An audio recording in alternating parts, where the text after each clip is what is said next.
Мијатата сабота зборував за пророкот Елисеј малку, како бил повикан од Илија, и бидејќи немаме ниту снимка од таа проповед, само сакам да повторам некои битни работи, па ќе ве повикам да отвориме и да читаме во Втора Царевите, 2 глава. Втора Царевите, втора книга на Царевите, 2 глава.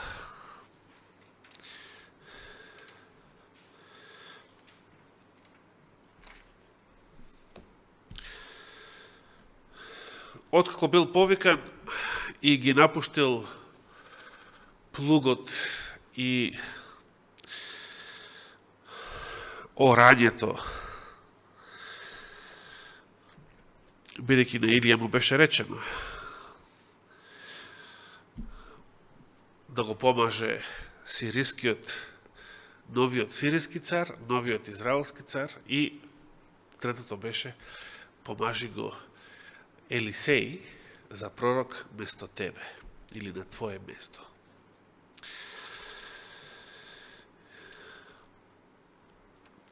Илија како да веќе знаел со самото тоа дека Господ го планира да го земе, да го вознесе на небо. Читајќи целата ова 2 глава, ќе видиме дека и сите останати пророци, некои што живееа во Ерихон, некои други што живееа во Ветил, сите тие исто така знаеа дека Господ планира Илија да го вознесе на небо. Од каде знаеа? Како може еден пророк од Прилеп, да речеме, да знае што ќе се случи со животот на друг пророк во Скопје, а нема телефони, нема технологија, нема никаков начин на комуникација. Како може да знае? Или една друга позната случка од животот на Елисеј подоцна. Како можел Елисеј да знае, живејќи во Самарија, што планира сирискиот цар во својата постела? Од каде знаел?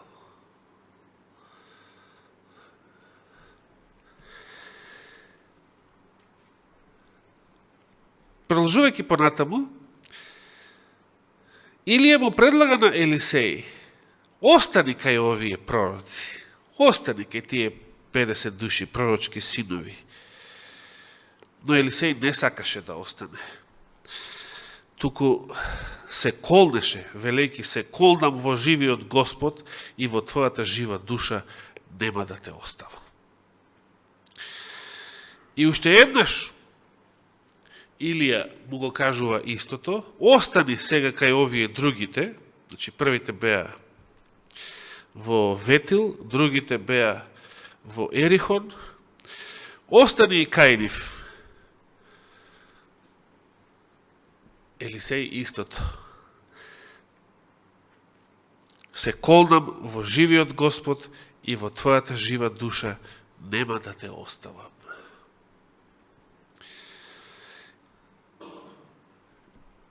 И кога пророчките синови го среќава Елисеј од местата каде што поминуваа заедно со Илија, му велеа и оние во Ветил, и оние во Ерихон подоцна, му велеа: знаеш ли дека Господ денес ќе го зеде твојот Господар и ќе го вознесе над главата твоја? Што одговорил Елисеј? И во 3 и во 5 стих. на крајот од тие стихови. Значи, пророчките синови, и во Ерихон, и во Ветил, му велат на Елисеј: знаеш ли што планира Господ да направи со твојот господар, со Илија? Планира да го вознесе над главата твоја. Се уште не одговоривме на прашањето: од каде знаеле пророчките синови, и тие во Ветил, и тие во Ерихон, што планира Господ да направи истиот ден со Илија? Од каде знаеле? Без никаква комуникација меѓу себе, ниту комуникација со самиот Илија. Од каде знаеле? Од комуникацијата со Господа, точно. Што имале пророците, а што обичниот народ во Стариот Завет го немал? Едноставно. Што имале пророците, а што обичниот народ го немал?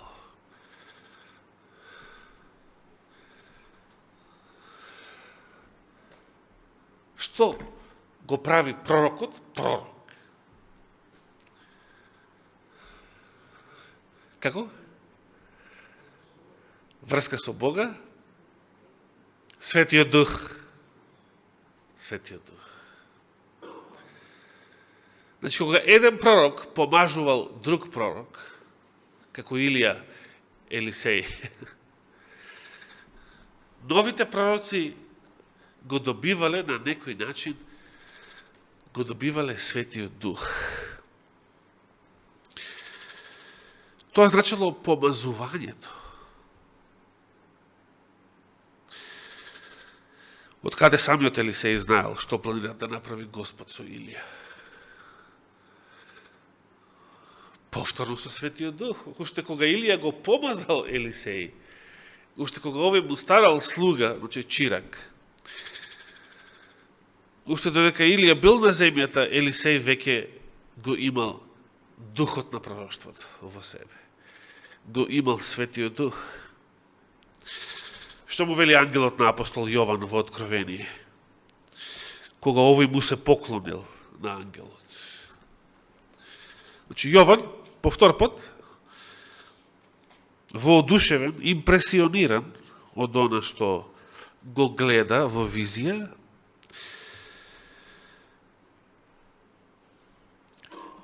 19 глава, 10 стих Откровение. И паднав пред нозете негови да му се поклонам. На кого? На ангелот. Но тој ми рече: стој или немој. И јас сум слуга, како и ти и браќата твои, што го имаат сведоштвото Исусово. Поклонимо се на Бога, зашто сведоштвото Исусово е духот на пророштвото. Затоа Елисеј знаел и тој, и на пророчките синови, и од Ерихон, и од Ветил, им одговара: и јас знам, молчете.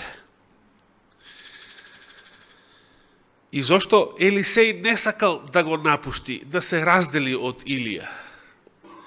Два пати му вели Илија: остани бе тука со пророците, остани бе тука. Не, дури се колне. Не само што се колне во Господовото име, туку и во твојата жива душа. Со други збори сака да му каже: знам дека нема да умреш, затоа се колнам во твојата жива душа. Ќе останам до крај со тебе. Зошто толку настојувал Елисеј да остане до крај со Илија? Прво, знаејќи дека повеќе, откако ќе се вознесе Илија, тој повеќе нема да го види. До крајот на својот живот. Таква разделба на некој начин е и тажна, нели? Но, Елисеј сакал и нешто друго. Пазите, он е веќе пророк, он веќе го има Светиот Дух. Во она пророчка мера. во мера во која што денешните верници го немаат. Во мера во која што денешните проповедници го немаат. Да го имаш Светиот Дух во онаа мерка во која што го имале пророците, тоа значи да го имаш Духот на пророштво во себе. Во таква мерка ќе го имаат Светиот Дух 144.000 запечатени. Односно верниот остаток. На крај, во 9 стих, кога ја преминаа реката Јордан со она чудото, кога Илија со својата наметка ја раздели водата во реката за да минат по суво, кога минаа од другата страна, Илија му рече на Елисеј: барај што сакаш да ти направам пред да бидам вознесен пред тебе. И што е тоа што Елисеј го сакал? Ова е многу интересно. Човек што веќе го имал Светиот Дух, уште откако бил помазан за пророк. Замислите да го имате Светиот Дух во онаа мера во која што го имале пророците, значи како никогаш порано во вашиот живот. Да го имате Духот на пророштво во себе, како Елена Вајд што го имала. И да не ви е доста. Да сакате повеќе од тоа. Да не бидете задоволни со тоа. Духот кој е во тебе да биде двојно во мене.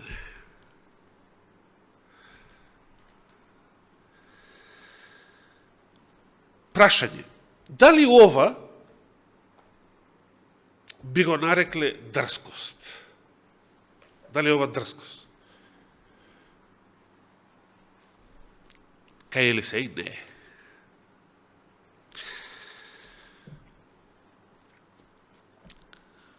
Но кога Симон магот донел пари и му рекол на Петар: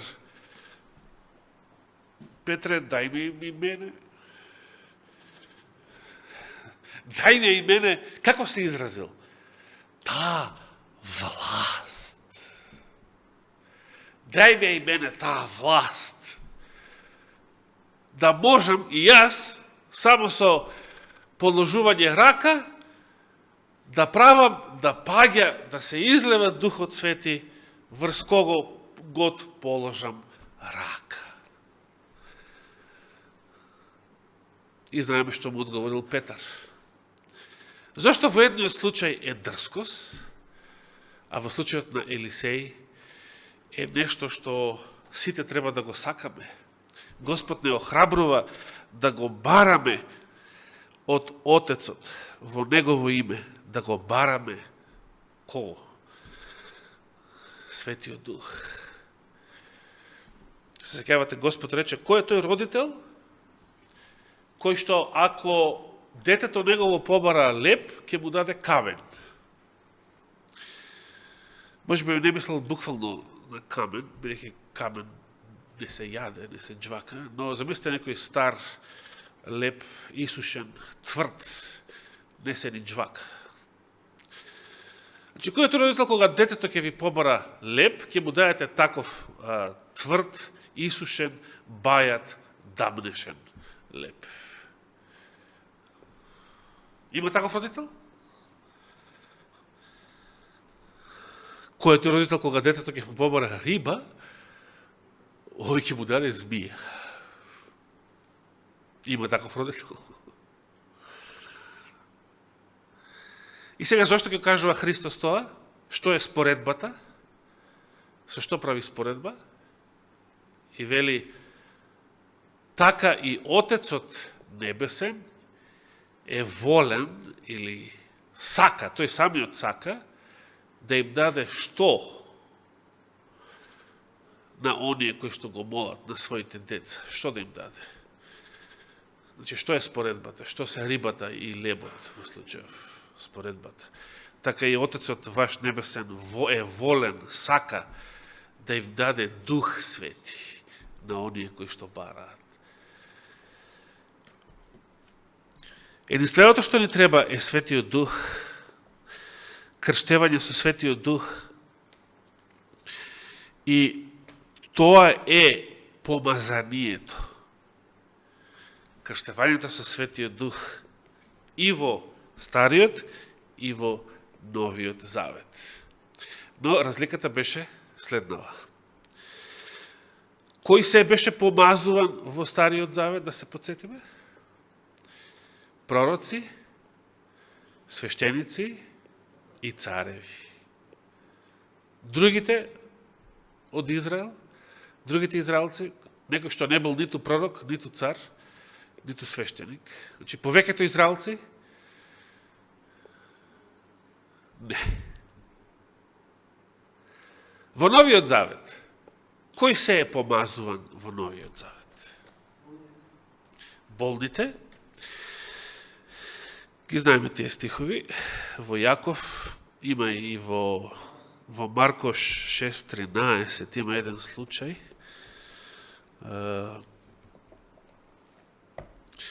Би сакал да го прочитам.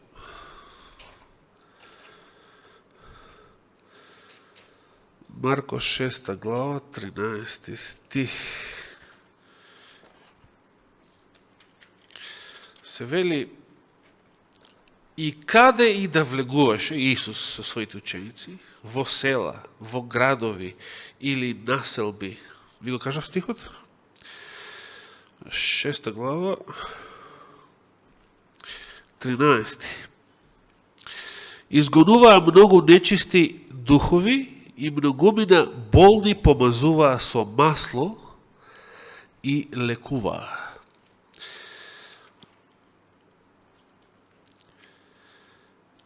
Се разбира, помазанието подразбира помазување со масло.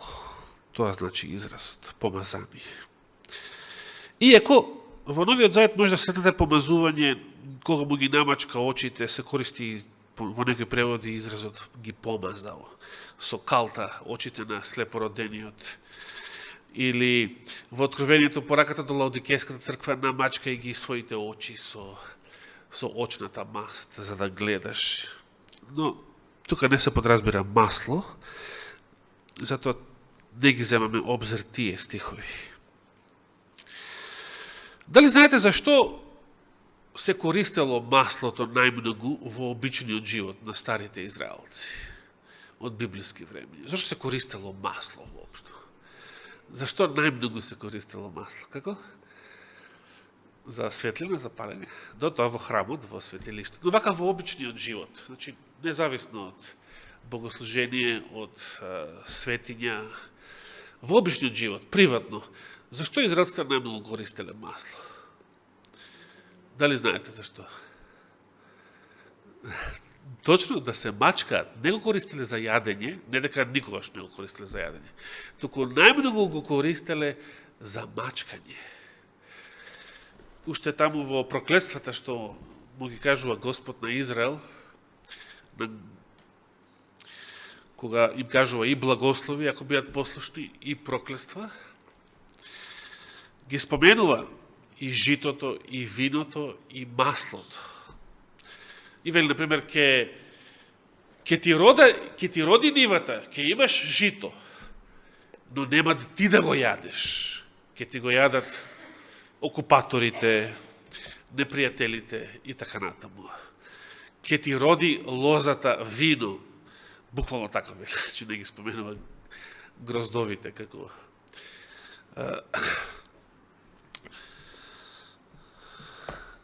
плод. Ке ти роди лозата вино, но нема ти да го пиеш. Ке го пијат твоите окупатори, непријатели и така натаму. И вели, ке имаш исто така и масло од твоите маслинки, но што? Но ти нема да се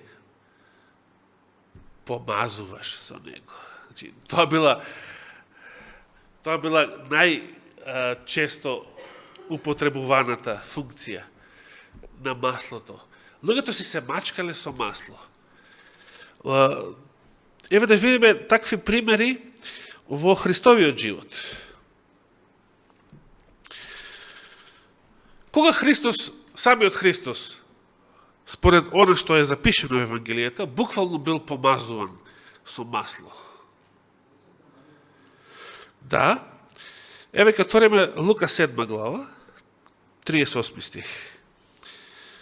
Ова само за да видиме како било вообичаено да се користи маслото во секојдневниот живот на израелецот. И на другите народи, египтјаните исто така. Може би сите народи во тоа подрачје. Лука 7 глава, 38 стих.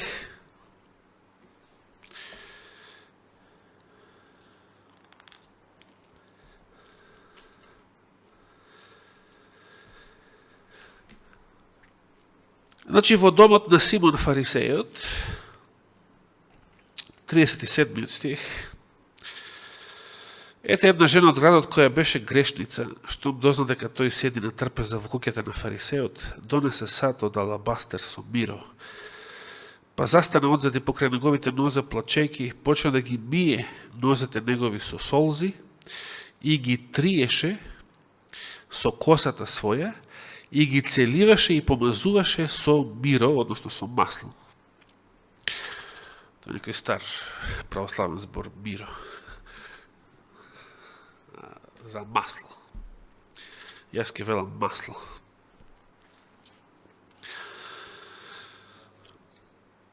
Што било тука чудно?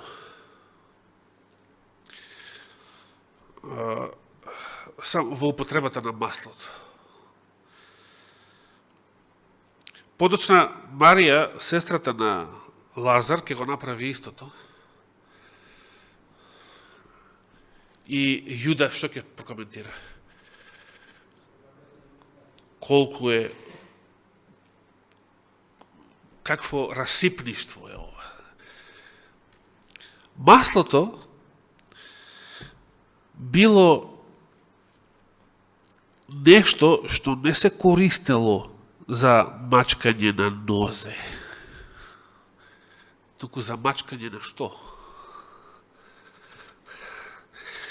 Подоцна, што му кажува Исус на Симон Фарисејот? Бидејќи Симон, што си помисли, знаеме, да знаеше, овој ако беше пророк, ќе знаеше дека ова е блудница и немаше да дозволи што да му ги фаќа нозете, да ги бие, да ги бакнува, па уште и да ги помаза со масло. На Симон целата оваа работа му изгледала, целата оваа случка му изгледала како страшна соблазан. Значи, ова е скандал. Ова е инцидент.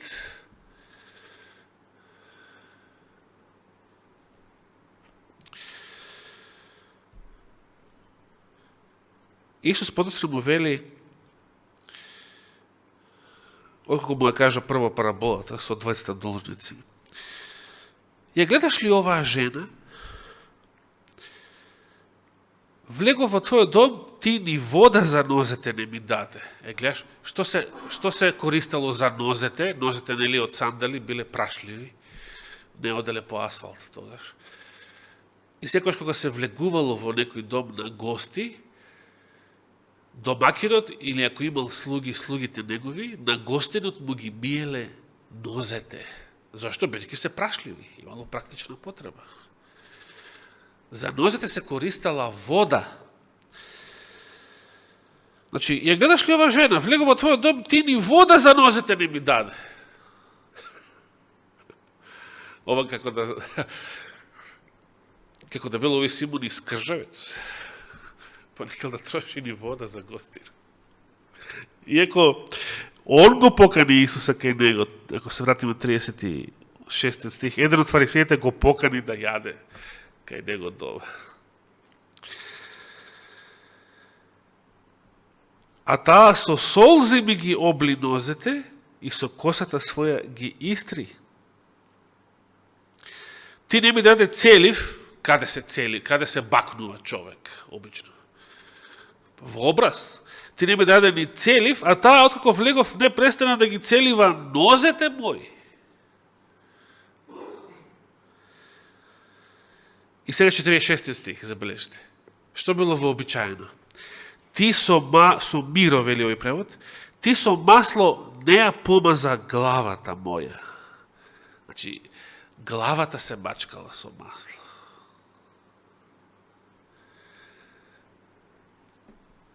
А таа со масло ги помаза нозите мои.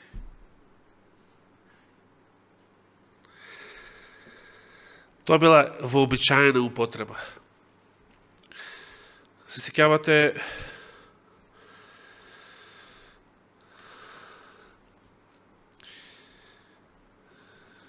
во врска со вториот случај, кога Марија, сестрата на Лазар, му ги помазува, го помазува Исуса,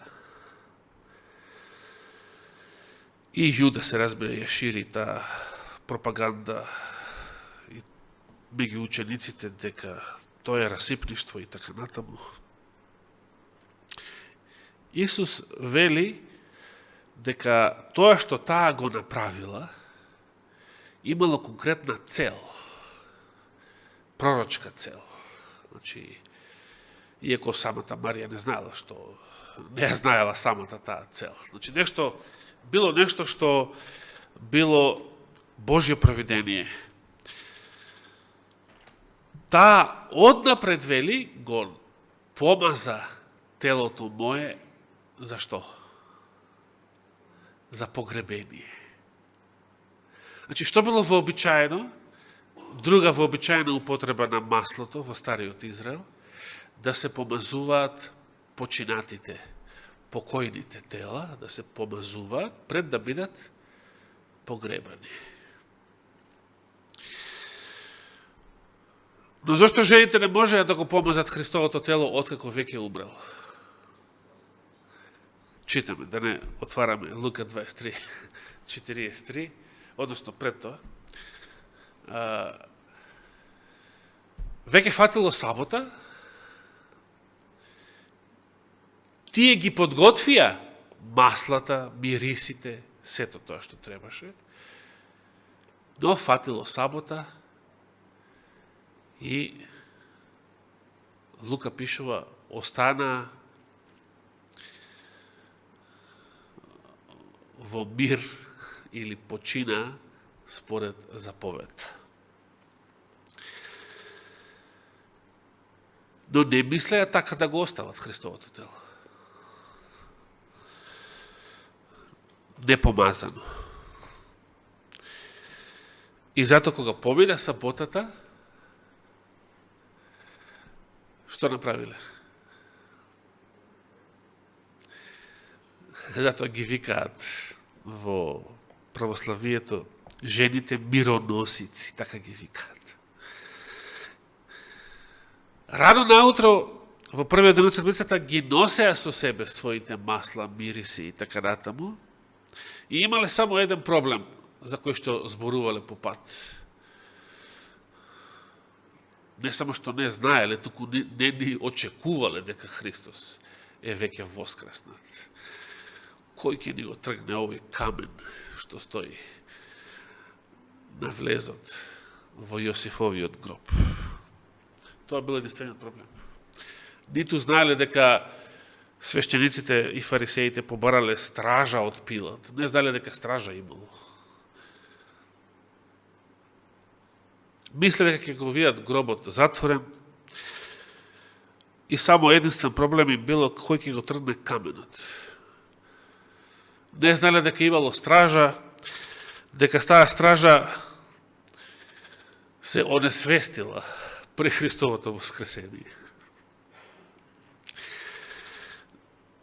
Дека ангелот го шутнал каменот како да е џамлија, 1 тон. Христос веќе бил станат и едноставно овие жени како да доаѓале бадијала на гробот тоа неделно утро. Но доаѓале затоа што како и оваа жена грешница, можеби таа истата била меѓу нив и тогаш на Великденското утро. доаѓале само тие жените, не апостолите. Апостолите биле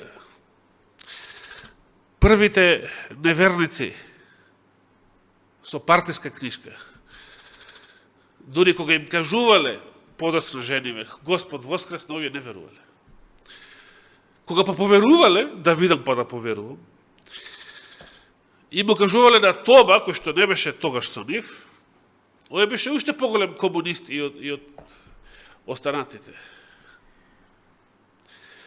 Значи, апостолите беа тогаш, како многу денешни политичари, помалку од мажи, нешто помалку од мажи, бидејќи е запишано, дека беа заклучени во горната соба, од која причина? И целиот тој велик ден го помина заради своето неверство и кукавичлук од стравот еврејски, заклучени во горната соба. Затоа и Господ, за да им се покаже, морал да влезе низ заклучена, низ тврда материја, за да влезе во собата. Не би му го отворили ни на него. Се разбира, жените не знаеле дека Христос, немало кој нив да им каже. Римската стража се разбегала благовремено после тоа.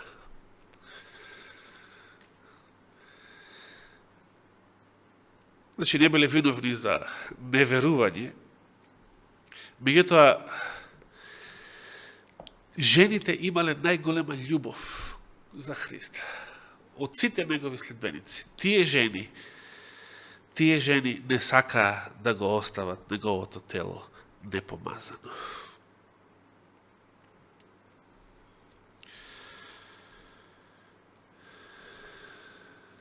Меѓутоа, помазување на болни и вакви случаеви на приватна употреба или вообичаена, да речеме, употреба на маслото, не се фокусот на нашиот интерес.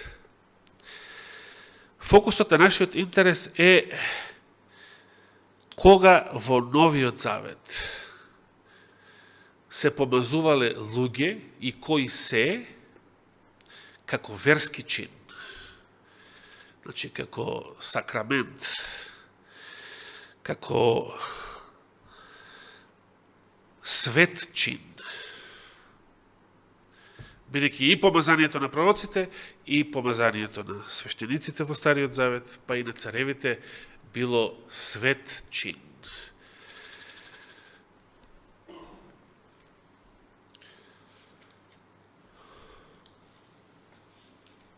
Што значи името Христос? Или Машија? Или, да, Месија потоа. Што значи името Месија или Христос? Помазан, помазаниот. Интересно име. Помазаниот. Прашање, кога Христос бил помазан? За да биде така нарекуван.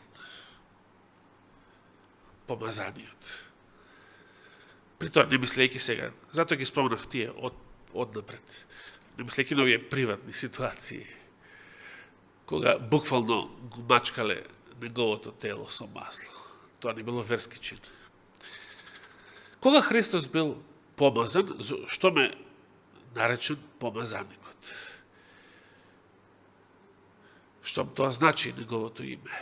Кога бил помазан? Што рече Зорица? Па на што друго ќе мислам? Што значише помазанието воопшто? Веќе го кажав порано. Кога Христос бил помазан? Од утробата го споменуваш. Ја споменуваш утробата, така? Добро. Дали Христос го има Светиот Дух од утробата на Марија? А Јован, да речеме, или Самсон, за нив е напишано од утробата на мајката своја ќе бидат исполнати со Свет Дух. Но дали и Христос го има Светиот Дух во себе од утробата на Марија? Од кога Христос го има Светиот Дух? Потро значи од утробата, така. А прето постоеше Христос? Да. Да или не? Пред да се роди во Витлеем, постоеше Христос? Да. Го имаше Светиот Дух во себе? Да. Од кога го има? Од вечноста, од секогаш. Добро. Тоа беше една мала дигресија. Ајде да прочитаме еден стих.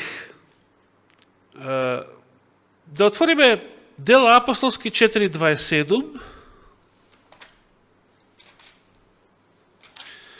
Дела 4.27. Ова е дело од молитва, кое што ја кажуваат апостолите и верниците.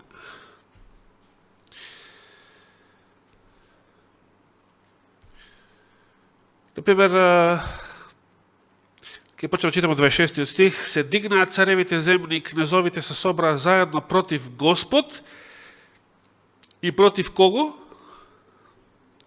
И против неговиот помазаник. Тоа е цитат од кој псалм? Они цитираат псалм во оваа молитва. Се сеќавате кој псалм го цитираат? Познате ви се овие зборови? Се собраа заедно князовите и царевите земни против Господ и против неговиот помазаник. Вториот псалм, првите два стих. Зошто се бунат народите, вели Давид таму? И така натаму. И сега 27 стих. И навистина се здружија во тој град, мислејќи на Ерусалим, и Ирод, и Понти, и Пилат, заедно со незнабожците и со народот израелски против твојот син Исус, кого си го помазал ти. Кога Исус бил помазан? А еден друг стих, Дела 10:38. 10 глава, 38 стих. Ова е дел од Петровата проповед во домот на Корнелиј. Зборувајќи за Исуса, како го помаза Бог со Дух Свети и со сила Исус од Назарет, и како тој одеше вршејќи добри дела и исцелувајќи ги сите што ги беше нападнал ѓаволот, зашто Бог беше со него. Што вели самиот Исус кога во синагогата во Назарет го применува Исаииното пророштво на себе. Исаииното пророштво за јубилејната година. Лука 4:18.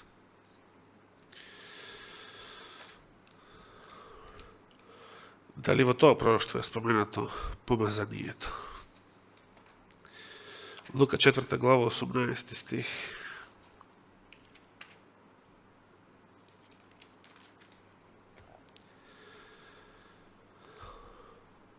Духот Господов е врз мене, зашто Господ ме помаза. Тоа е првото што го кажа.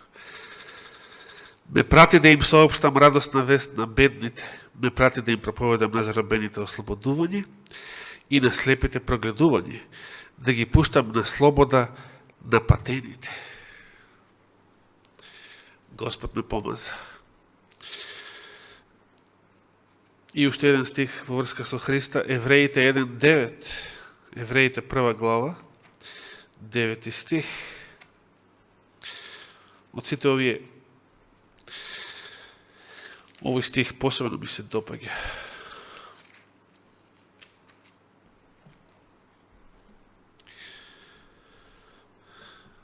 Кој го помазал Исуса? Веќе во Петровата проповед до Корнелиј беше кажано. Видете колку се убави овие зборови. Во врска со синот,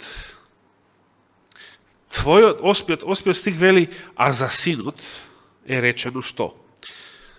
Твојот престол Боже, повторно ова цитат сега, Твојот престол Боже е вечен и жезлот на правдата е жезол на царството Твое. Кој ове некога му се обрќа текстот со Боже? Псалмистот повторно. Павле вели за синот се однесуваат овие зборови. И сега 9 стих, бидејќи е продолжение на претходните зборови. Тебе ти обиле правдата, а го намрази беззаконието. Затоа Боже, значи на кога се однесува ова Боже? На синот се однесува. Синот е ословен уште во Стариот Завет како Бог, Боже. И еве го. Затоа Боже, Твојот Бог те помаза со масло на радоста, повеќе од Твоите придружници. Ако е синот Бог, кој е па неговиот Бог, од кого бил тој помазан? Отецот. Секогаш, кога некој некого помазувал, пример, папата на 1. јануари 800 година го помазува Карл Велики или Шарламан на француски за цар на светото римско царство. Како што напише еден историчар, таа империја не била ниту римска, државата на Шарламан на франките, ниту била света. Но ајде папата така ја нарекол таа држава. Папата ги помазувал европските кралеви и затоа се сметал себе си за поголем од нив. Поголем од нив. Или го помазал Елисеј, или е поголем од Елисеј.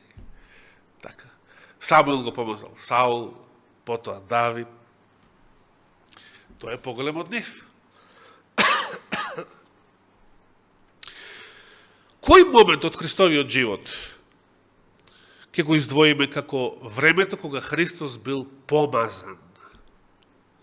Кога се случило тоа? Кога Христос бил помазан?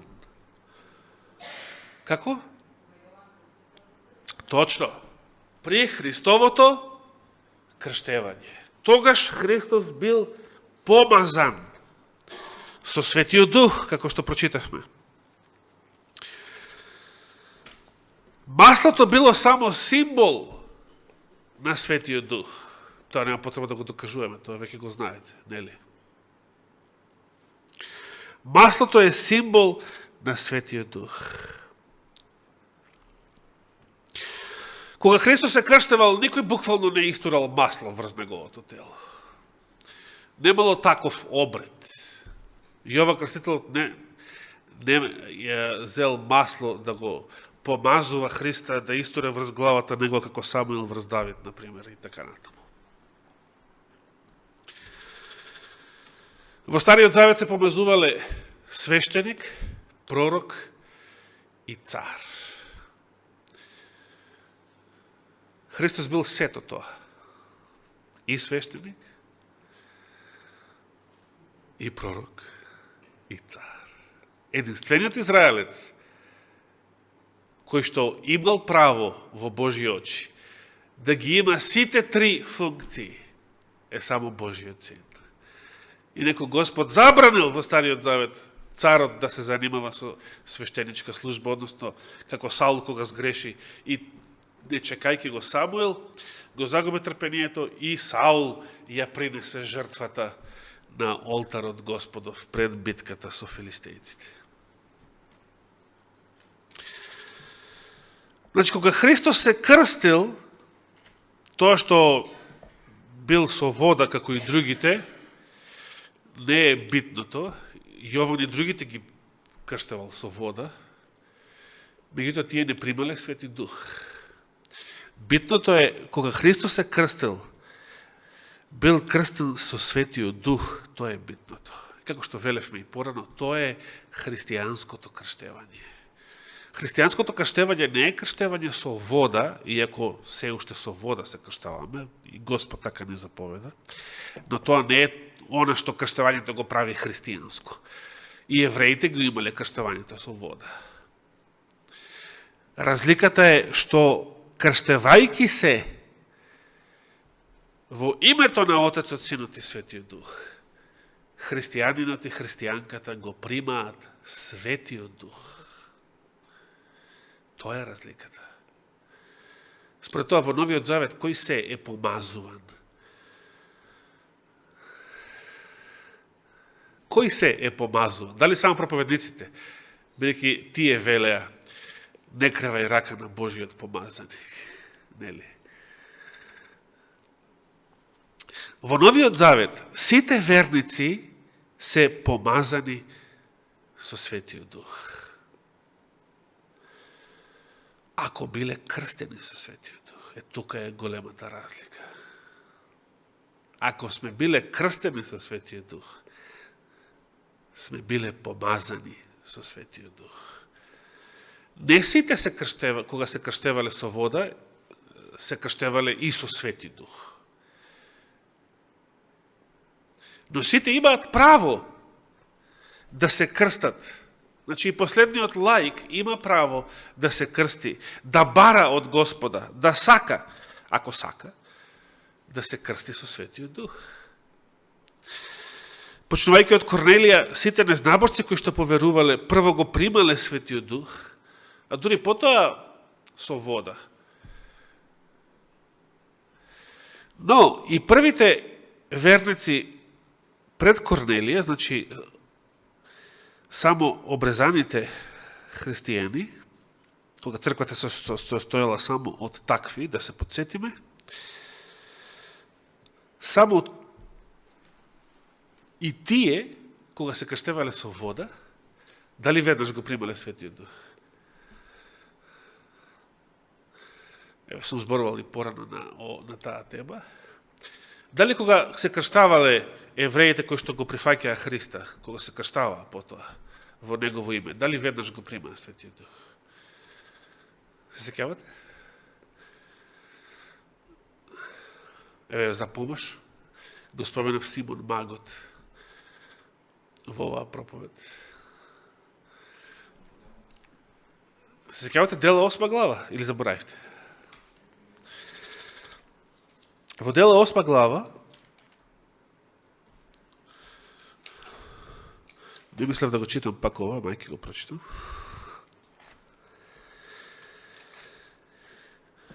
Кога слуштале апостолите дека цела Самарија го примила Словото Божјо заради мисионирањето на дјаконот Филип во неа, што одлучиле апостолите?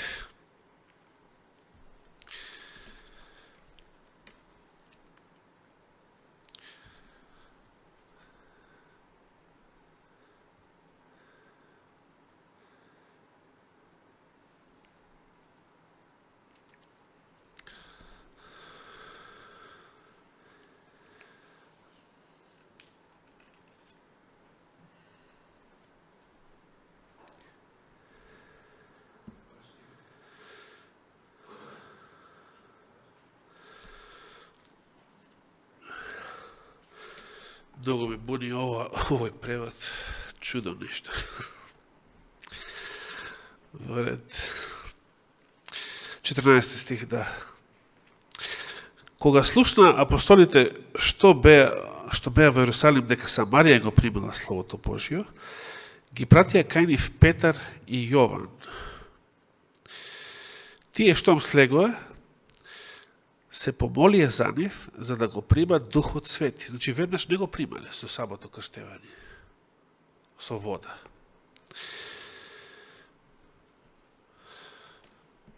Веднаш не го примале. Туку имало посебен чин после тоа, после крштевањето, имало посебен чин. Апостолите требало да полагаат раце врз таквите, кои што се крстија во името Христово со вода, за да го примат Светиот Дух.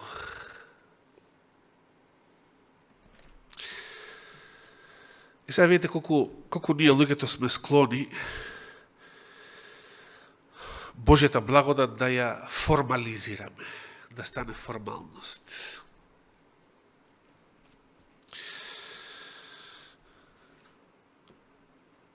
Денес, како што знаете, сте виделе, можеби, кога крштаваат деца, и не само деца, кога крштаваат луѓе, пример во православната црква, после крштавањето што им прават, знаете? Да, ги помазуваат. Тоа се вика миропомазание. И тие велат дека православните книги велат дека тоа, помазувањето со миро, е она што апостолите го правиле кога по крштевањето со вода на верниците, полагале раце врз нив за да го примат Светиот Дух. Арно, ама апостолите кога полагале раце стварно слегувал Светиот Дух.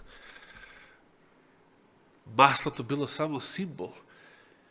Како луѓето кога го напуштаме Светиот Дух,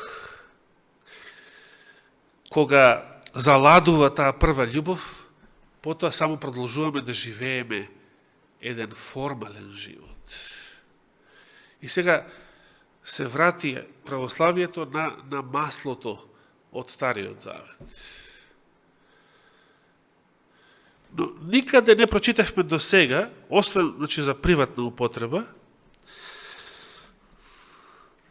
никаде не прочитавме како верски чин, ниту за самиот Христос, ниту за самите верници негови, да се употребува буквално масло.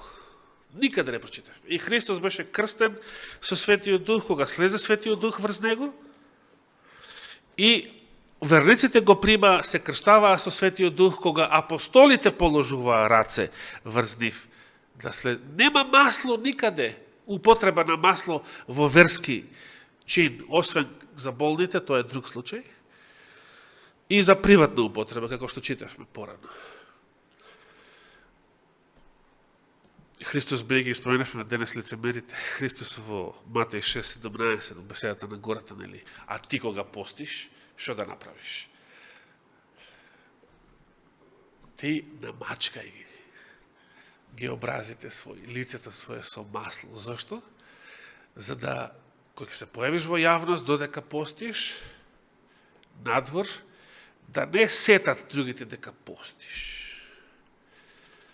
Туку да изгледаш дека си весел, радосен, дека ти се свежи и лицето и образите, не блед како крпа. Да. Но, како верски чин, никаде во Новиот Завет до сега не видовме масло. Како верски чин само за болните. Не за крштевањето со Светиот Дух.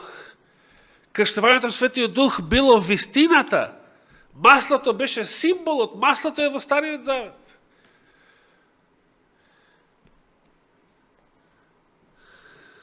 Вистината беше Светиот Дух. Реалноста беше Светиот Дух.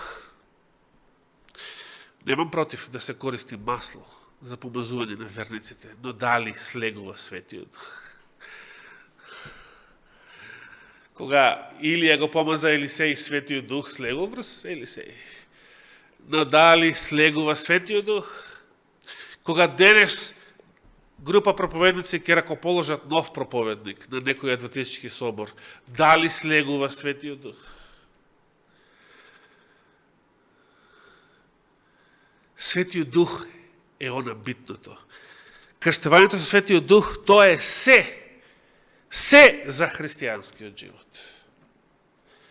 Кога би го имале Светиот Дух, не треба некој да ни кажува, како што вели Павле во Евреите, не треба некој да го поучува својот брат, да му држи лекции. Кога би го имале Светиот Дух, сите сами би биле поучени за се што треба за Божијата волја, за црквата, за приватниот живот и така натаму. Крштевањето со Светиот Дух е нашата најголема потреба. Тоа е нашата единствена потреба како верници. Нека Господ не благослови, нека Господ ни се смилува да бидеме крстени со Светиот Дух, бидејќи крштевањето со Светиот Дух не е нешто што еднаш треба да се случува. Крштевањето со вода треба еднаш да се случува, бидејќи Христос еднаш умре и еднаш воскресна. Не велам дека е грев кога некој повторно се крштева, но самото тоа покажува што? Дека имало нешто многу фалично во неговата вера пред тоа. Но крштевањето со Светиот Дух колку често треба да се случува? Што мисли? Секој ден. Најчесто секој ден. Ке завршам само со уште 2 стиха. 2 Коринтијаните 1:27, само ќе ги прочитам. Апостол Павле вели, второ послание до Коринтијаните, 1 глава, 21 стих. Бог е оној кој не утврди со вас во Христос и не помаза. Еве го тоа. Иако никаде масло не се употребило. И 22 стих, тој и не запечати и ни даде залог на духот во срцата наши. Кога Господ помазува, ако свештеник те помазува, ќе те намачка со масло. Ако Господ помазува, не човек, него Господ те помазува, тој не користи масло. Тој го излева својот дух врз тебе. И 1 Јованово 2:27, 1 Јованово послание, 2 глава, 27 стих. А вие, им се обраќа на сите верници, нели? Помазанието што го примивте од Него останува во вас и немате потреба некој да ве поучува. Зошто немате потреба? Не затоа што некој ве намачкал со масло, дури како свет обред, туку затоа што Господ Христос ве помазал со Светиот Дух. Но бидејќи неговото помазание ве учи на се и е вистинито и не е лага, затоа останете во него, онака како што тоа ве научило. Нека му е фала и слава на Господа. Амин.